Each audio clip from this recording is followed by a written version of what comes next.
Hi, today we're going to make a kind of cookie dough that you can use to make Christmas ornaments.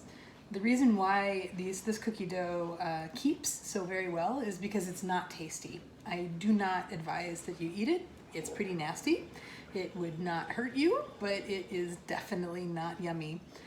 The only ingredients are flour, salt, and water, and it's the easiest thing on earth to put together. This is 2 cups of flour. This is 1/2 cup of salt. I'm going to stir those together a little so that they're evenly mixed. And then I'm going to add 3/4 of a cup of water. And if I stir that up a little bit, and at some point I'm going to have to use my hands. I stir that up and I stir that up, it starts to look a little like this. It very, very quickly comes together into a nice smooth dough. The recipe I've just given you, 2 cups of flour, 1/2 cup of salt, 3/4 of a cup of water, is enough to make, I don't know, possibly as many as 10 ornaments. It really depends on how small you make them or how big. Suffice to say, it'll keep a couple of kids busy for an afternoon. And I'm just about to show you exactly how much dough this makes. Just kind of knead it together until it all sort of sticks and becomes a little bit smoother. There is no way to mess this up.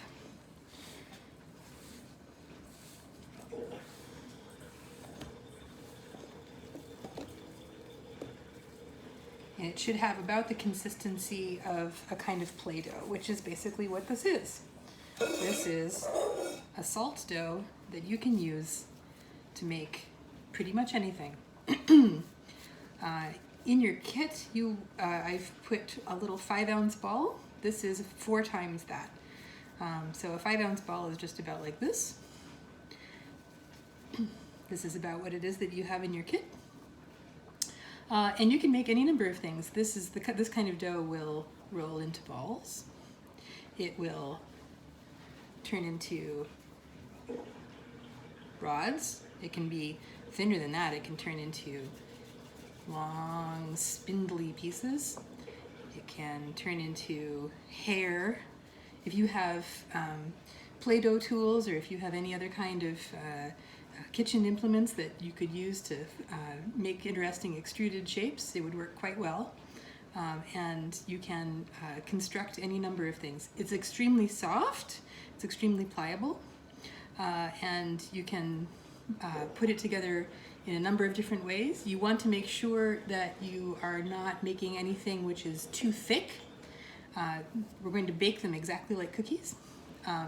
You don't want to say, for instance, something which is that thick. It's just never going to bake through. But if you smush it just a little bit, that's just fine. You can use cookie dough cutters. You can use any of the number of shapes that you might have for cookie cutters, or simply a little glass or something like that. I'm going to show you, I'm going to use one of my cookie cutters here, and I'm going to make a sun. So we're going to take a little piece of this here, and I'm going to sort of flatten it out a little bit with my hand and see if I can get a nice circle with a biscuit cutter. Looks just like that. And I'm going to take the remaining dough and I'm going to divide it into 8 pieces. So first in half, that's 2, and then another half again, that's 4, and then each of the pieces, each of the 4, I turn in half, and that turns into 8 more or less equal pieces. And my sun is going to have 8 little rays. So if I roll each of these things into a little ball, and I squish it with one finger and pinch it at the same time with the other finger, I get a nice teardrop shape that I can use to attach to my sun face. So I'm going to make the compass rose first, right? So we're going to squish and pinch and kind of smoosh together. You may find, depending on how easily your dough comes together, it might just be a little bit dry or it might be a little too sticky. You can always add a little extra flour or a little extra water until it's the right consistency, till it's something that you can easily work with. It should be sticky enough that when you sort of pat it into place, it sticks right away. And when you bake it, just like a cookie, it will bake into place. It will bake all together. So I am making my sun. Hope you can see what I'm doing.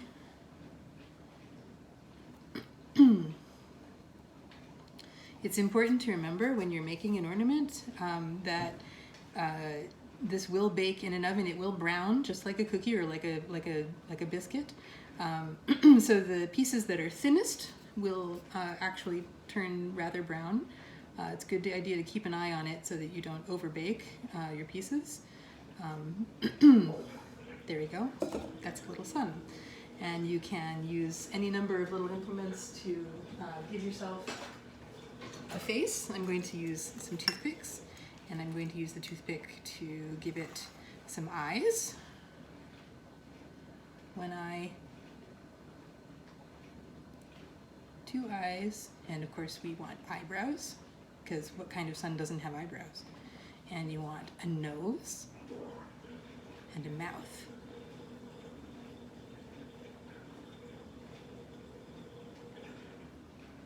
It's important when you're putting these things together to consider how you're going to hang it as an ornament. You should have enclosed in your kit, or you might have lying around the house, some lengths of ribbon or some string, twine, whatever it is that you'd like to be able to use to put it together. In order to make sure that you have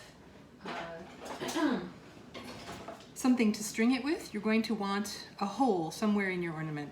So depending on what it is that you've made, you're going to want to choose a good place where it has some structural holding togetherness, and you're going to give it a little hole. In this particular case, I have put a hole right at the top of my sun. I'm going to carefully pick it up, and I'm going to show you a little bit carefully what it is that I did. I have a little face, and I'm going to put it on the cookie sheet. The cookie sheet is right over here. And I'm going to make a few others, and I'm going to put them in the oven. We bake the cookie dough ornaments at 350 degrees for 1 hour. And that's a rather long time to be watching this video, so we're going to pause this for a minute, and we will revisit it once it's ready to go into the oven completely. And then I'll see you again once the cookies come out. So here we are, and I've spent the last several minutes putting some examples together. Here's the sun that I put together to begin with. I made a little snowman, 3 little balls squished, and then I've added a couple of little black lentils and some broken toothpicks. Those will bake right into the cookie and will stick, and it'll be just fine. Other kinds of decorations can be applied after they come out of the oven. We're going to see about painting, for instance. You can glitter, you can add beads. I wouldn't put glitter or beads into the oven.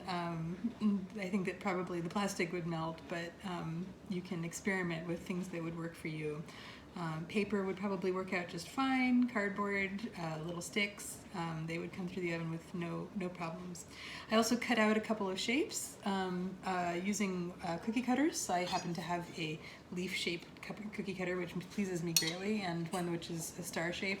I also added some little things to demonstrate that you can actually roll little balls, and you can string shapes along and stick them onto the surface of the shape. It works quite well. And we'll see if this holds together. I made a little G-clef shape with a long snake. I'm not sure if it's going to work or not. But I wanted to demonstrate that it is possible to have things which are relatively fat, things that are pretty flat, and we'll see how this all works out. I made one small plain square, also to demonstrate that it's possible to make something extremely simple that we can then paint later and make much more festive. So these are going into the oven, 350 degrees for 1 hour. The leftover dough, so this altogether, what you see here is one recipe. Again, that's 2 cups of flour, 1/2 a cup of salt and 3/4 of a cup of water. It will make what is on this tray plus another half. So this is about half of a dough recipe that you see in front of you. What you do not use immediately, good thing to kind of put it into a nice ball and then wrap it up in some plastic so that it does not dry out. You can always add a little bit of extra water to the surface in order to be able to sort of get rid of the crusty little bits that very quickly appear. You will have found as you do this that your hands will become covered in salt, and most things will become pretty salty and floury, but it's very easy to wipe up. It's all extremely water soluble, and a nice damp sponge will take it off of any surface. So I'm going to put these in the oven and see you in just a little bit. So we're back. We've taken the cookies out of the oven after an hour of baking. And you can see they now look like baked cookies. Some of them that are thinner are a little browner. So for example, my little G-clef here is rather brown, whereas this acorn, for instance, which is pretty fat, is a little blonder. I'm going to show you how these things actually take watercolor. So I just have some opaque watercolors here, pretty standard stuff. And I thought I would demonstrate by painting the acorn. It is obviously not necessary in any way to paint the pieces. They can be just fine the way they are. My family has some of these things that we've had for many, many years that are completely unpainted and blonde, and it's just part of how our tree looks in our family. But in this particular case, we are going to show you that paint takes extremely nicely on the cookie surface. It's a pretty thirsty surface, so have plenty of paint on your brush if you're going to be making these kinds of colors that you want to be pretty vivid. In this particular case, I am painting an acorn, which is maybe not the most vivid of objects, but we can just explain, or rather show as we're going here, exactly how simple that piece is. And once these are dried, they can be glazed, they can be left exactly the way they are. They might be objects that last for many, many years if you just sort of keep them from crumbling or breaking in their box. Or they might be something that you make afresh every year, since it's the kind of activity that doesn't take too much time or preparation and is an extremely easy way to spend an afternoon. So there, for instance, is the beginnings of my acorn, and I hope that you enjoy and that you have some fun painting your ornaments, and please take photographs and share them with the rest of us so that we can see your creations. Have a great evening and enjoy your holidays. Bye-bye.